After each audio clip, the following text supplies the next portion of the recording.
Hi everybody. I thought we'd talk. It's the 21st of July 2024. I thought we'd talk about something that I have struggled with my entire life. I know others who have struggled with this as well. I am not a psychologist. I'm not a professional of any kind. Let me say that. Okay? So don't take this as medical advice. About the topic is food insecurity. This is just what I've learned from personal experience. And so if you think you or your child or someone you love is food insecure, please see a professional. Okay, now, I've struggled with this my entire life. For me, food was always a comfort. If I had a bad day or got bullied at school, instead of coming home and talking to my sister or talking to my mom when she got home, I would eat. And I had some not big food insecurities as a kid. I didn't have those until I got older. But I did lean as a child toward comfort eating. So did other members of my family. So it can be a problem. And you may not notice it at first. Oh, it's just a soda, or oh, it's just a candy bar or something like that, or even if it's a healthy food, and you may not notice. I have known people who hide food under their bed because they're, comfort eaters and insecure, and they would hide food under the bed or something like that. Or secret eating. I've done that. That's where you're eating where no one can see you. Some people do it in a car.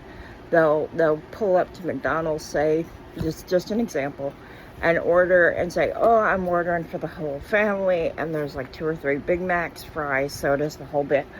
And then they'll pull over somewhere and secretly eat a huge amount of that or whatever they ordered, and no one knows because they're eating where they can't be seen, or in the bathroom, or in the car, or in their bedroom. And it can be a secret shame, but you feel like you can't go to anybody, and subconsciously you may not even be aware that what you're doing is using food as a security measure. And that's not healthy. Now, I'm not saying going to Mickey D's and getting your kid a Happy Meal as a, once in a while as a treat is a bad thing. No, come on now. I've got nieces and nephews. Well, my best friend had some nieces and nephews, which I knew them since they were born, so to me they were just family. And I helped watch them quite a bit. I have 2 great nephews. I don't get to see them very often, but, I've been guilty of putting candy in plastic Easter eggs to put in an Easter basket, stuff like that. As long as it's not gone overboard, everybody does it. It's a treat. Well, this is when it comes beyond as a treat. As an adult, I lived with my best friend, and there were times when the dogs would eat or her family would eat, but we would go without. Or we would have gone without if someone we know hadn't stepped in and fixed us something and give it to us. And so there were times there when, in high school, instead of going to mom and say, hey, I lost my lunch ticket, or I don't have the money today for lunch, I would not say anything. And if I couldn't borrow the money from a friend of mine, and I was bad about not paying it back simply because I didn't have the money to do so. Not because I didn't want to. I couldn't. And I didn't want to admit that. I would go without eating. And I would sit there at the lunch table. Oh, no, I'm not hungry today, and watch my classmates have lunch and not be able to eat because I couldn't bring myself to ask for help. Or if I did say ask someone, they wouldn't have the money or wouldn't loan it to me because I never paid them back in the first place. Sometimes that kind of behavior is not meant as a bad thing. The person just doesn't want to admit that they can't pay you back, or that they're having problems with food, sometimes they may not be aware of it. Some of these behaviors can be totally not focused on. You just do it. It's like automatic pilot. I remember telling my friend Danny, if we can't feed the dogs, then we don't need to have them. And there were times when they ate some convoluted meals, but they ate. And other people would eat, and I would cut my food down because to make sure everybody else ate, and cut myself short or not eat at all. And there are other times when I'd find myself taking the last 2 sodas and hiding them somewhere in the fridge so that they didn't get drank by someone else coming in, like a guest or a member of her extended family. And I'm not saying anything bad against them, but I would feel so insecure that I would hide a couple of sodas so that I knew Danny and I had some for later. Or I would eat too much because I would be afraid I wouldn't have any for later, even though consciously I knew I would have the next meal. Sometimes I would get so afraid, and I still do, that I grocery shop even though I don't need it. Even though there's enough food in the house, I go and buy more. Or I fix more than I need just because I'm used to it, or I want to, or I'm scared something else is upset. And I use food for comfort, and I am always afraid too that maybe there won't be a next meal. I've never been as bad as some people who didn't have a meal for days or weeks. I always eventually got something to eat, but it still causes psychiatric scarring, and that kind of behavior can become a habit that you don't even realize you're doing it, or if you do realize it, you're so ashamed of it that you don't talk about it and you don't get help you need. A lot of people know about eating disorders where it's anorexia or bulimia are 2 of the big ones. How many people know about eating disorders as far as comfort eating or overeating? There's a bunch of these family bloggers, and there's one particular person who has adopted children, and you always see this person putting huge amounts of food that are not healthy, like a 3-pound bar per child, and one of the children's only 3 or 4 years old, plus a huge basket for Valentine's Day full of nothing but candy and junk, plus that 3-pound bar of chocolate per child, instead of giving them a locket maybe that says I love you, or a teddy bear from like something special. Maybe take them to Build-A-Bear or something, and instead giving them 3-pound candy bars per kid, and having admitted on the family bloggers channel that some of the kids are food insecure. And that's wrong, in my view. This is my view. Don't come for me. Notice I tried not to mention any names. I have friends, some are gone now, some are still with us, that they would overeat simply because it's there, and wouldn't realize healthy, not healthy, wouldn't come into it. It was just food. And they were so stressed out or insecure where the next meal was coming from that they would just eat and eat and eat themselves sick. I've done that. Or I've tasted a new food and I loved it so much that I would eat and eat until I got sick. Not because I needed to eat that much food. Especially if there was like a lot of people around. I'd start to get anxious and nervous. How much food am I going to get? Overeating can be as big an eating disorder as anorexia or bulimia. Even this can be a problem. This is raspberry tea. Okay? This is soda. I have actually, with my mother's help, my mother is a huge help to me on things like this. She does not judge me, but she will tell me, Tanya, you're drinking too much soda. And with her help, I have gotten myself down to 2 sodas a day, or 3 if I'm having a bad day. I'm backwards. I'm neurodivergent, so caffeine does not make me jittery. It calms my brain down. It shuts things off. And I think sometimes I use that as an excuse because I'm so used to the caffeine that I get a headache if I don't drink it. It's like my mom smoked cigarettes. It's a drug too. Caffeine is just as big a drug. So is sugar. And I'm addicted to both. Hello? I'm a sugar and caffeine addict. I admit it. And I have to learn to control that. And I have to learn to control the fact that I can waste money on food that I don't need when that money could go somewhere else. I'm not rich. I'm not exactly poor, but I'm not rich. And I know that there's other people. See that picture up there with that gentleman, the woman, and the 2 kids? That's my stepfather, George, my mother, me, and my sister.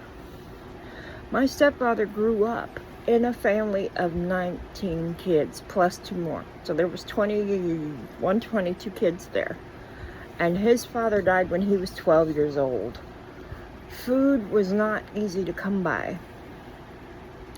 And when he first met my mom, he would spend his own income to bring us groceries because he was worried about us having enough groceries in the house because he grew up food insecure.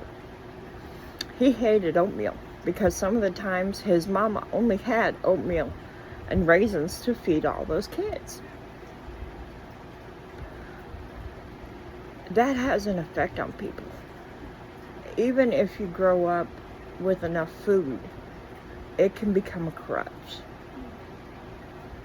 Candy bar didn't talk back to me. A candy bar didn't make fun of me. A soda didn't make fun of me.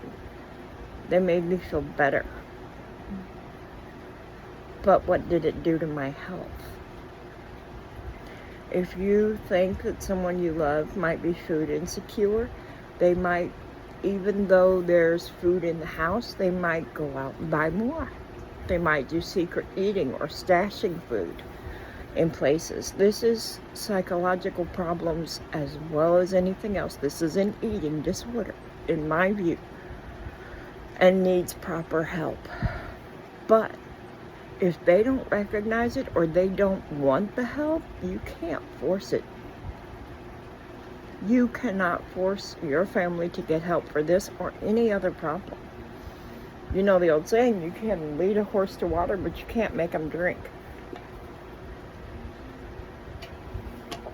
You can drag that person. Now, if you have a kid, you might have a little more say in making them go to a psychologist or a psychiatrist or a behaviorist. A nutritionist wouldn't be bad. I don't care how healthy your kids are, especially if they're coming into their teenage years. Those kids pretty soon are going to be making decisions on their own eating without mom's input. And they need all the utensils to make good decisions, even with food. So, you know, if you can, make your kids learn about nutrition. See a nutritionist and switch that candy bar for watermelon or strawberries or yogurt, applesauce. Teach them how to make homemade applesauce. I know how to make it because I was taught how. I'm not trying to preach it. I'm just saying there's still insecurities in this world, even though a lot of us don't live in a third world country or a country that's at war or whatever, where there's food shortages. A lot of us have plenty of food around, And that can be as big a problem as anything else. But a lot of people don't see it that way. Support the ones you love. If they're food insecure, if they can't talk about it yet, maybe you could tell them, hey, listen, I know you get nervous where there's food, and I understand that. If you want to talk about it, I'm here, but if not, that's fine too. Maybe they could write it down and tell them, nobody reads this but you. But maybe they need to get it out. And sometimes getting it out like that helps you realize what's going on in here that you don't consciously think about. I don't always write. I'm not a daily journalist. I do more of these vlogs like this than I do journaling anymore. But I rewatch them later and I think to myself, what made me say that? What made me come to this conclusion? What happened in my life that drove me to understand that maybe I can help somebody else. Just because someone's not starving themselves doesn't mean they're not struggling with food. Food is a major part of everybody's life. And some of us, like me, struggle with overeating. I still do. I struggle with eating when I'm not hungry. I struggle with spending money I don't need to spend on food that I don't need because of fear. My biggest failing in my life is fear. I'm afraid all the time. I'm working on it. But my biggest failing as a human is fear. And I know it. Sometimes I can't stop it. But sometimes I have to talk about it. And maybe me talking about it will help somebody else. My friend Danny was telling me about her uncle's daughter and how her uncle was like that, food insecure, and they would have big freezers, the really, really big ones, full, like they had 2 in the garage full of food, and it was only a family of 4, plus the pantry was full and the fridge was full, and these 2 big freezers that took up one whole wall per freezer, the great big ones, were still always full of food. Not that they needed that much food, but it made him feel comfortable to have that much food. My grandfather, he didn't ever have anything sweet till he was 18 years old. And he struggled with having a huge sweet tooth. And he was always buying donuts to put in the freezer. There was always cookies in the cookie jar, which as a kid growing up I thought was awesome. But my grandfather was one of 10 kids, well 20, 10, and then the grandfather remarried, had 10 more. My grandpa's dad. So one of 20. I don't know what it is about big families back then, but, I do, but these big families, there wasn't always a lot of food to go around. So a lot of the kids that came through the Depression and those early years, they're still with us. If you talk to them, they'll tell you a lot of them are still food insecure. And sometimes it's not about the eating of the food. It's just the having. A friend of mine I know who has anorexia and has struggled with it since she was a child. It's not about eating the food. That's a big problem for her, is eating the food. But she has to have it, at least in the house, even if she starves herself. She starves herself almost to death. But she has to have something in the house so she can control that portion of her life. And that's what it is. That's what it is for all of us, myself included. It's something I can control. I can't stand to be out of control. That's why anybody knows me knows I will never be a druggie. or drink, because I cannot. And I'm not saying anything to anybody that does the medical marijuana or drinks alcohol. That's y'all. If y'all want to do that, that's on you, not me. For me personally, I cannot drink. I cannot do drugs. Not just because I have certain medicines that preclude that, but because I can't stand lack of control. And that's exactly what it is with food. For me and a lot of other people is they want that control. Whether they eat it or don't. It's something they can control. Whether they eat it or don't, it's not going to be something that judges them or teases them or talks back to them until they look in the mirror. And don't ever look at somebody and say, oh, you're too skinny, or oh, you're too fat. Or you'd have such a pretty face if you didn't weigh so much. That is so degrading. I don't care what your relationship with food is. Try to realize everybody struggles with something. Be it food, be it alcohol, be it love, be it intimacy, whatever. There's so much in this life that we leave each other unsupported about. Let's let this be something we can support each other about. There's one thing, well, more than one, but there's one thing we all have in common on this planet. We all got to eat. And our mental state has a lot to do with our physical. And if we struggle to be accepted, to be loved, food's not going to be that judge. And it's going to give you a form of control. That's why people starve themselves. That's why people overeat. They have some kind of control there where they don't have control in their life somewhere else. I can control that there's food in the pantry even if I don't eat it.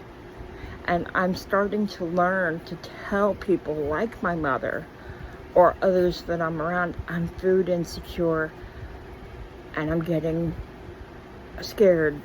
You know, the food's getting low in the house and it's starting to affect my mental state. I'm getting scared. I need help. How do I deal with this? Help me deal with this. And you got to support each other. You know, we all got to eat. It's life. Life is a fatal disease. None of us are getting it out of it alive. It's how you run the race. It's how you climb the mountain. Let's climb it with each other instead of on the backs of each other. If you know somebody who is experiencing food insecurity, be offered to help them. But realize if they're not willing to get help, if they're not ready in their heart and in their mind, even if they're food insecure and you bring them groceries, that's going to be a short-term stopgap. Say that 5 times fast.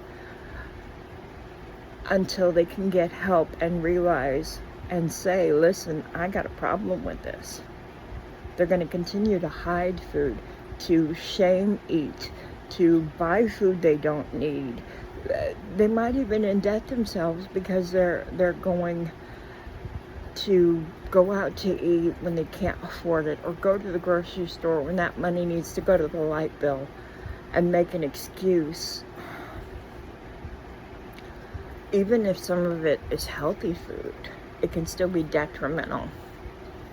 Too much of a good thing is still too much. Help each other, you know, but realize this is not, eating disorders are not just lack of food, starving yourself. An eating disorder can be overfeeding, can be having food and not eating it just because you need to have that. And don't shame each other because you struggle with something. Because I'll tell you what my mom has always told me. There's always someone worse off than you. In this life, let's climb the mountain by pulling each other up, not by stepping on each other. I hope this has helped somebody, and I hope you all have a wonderful day.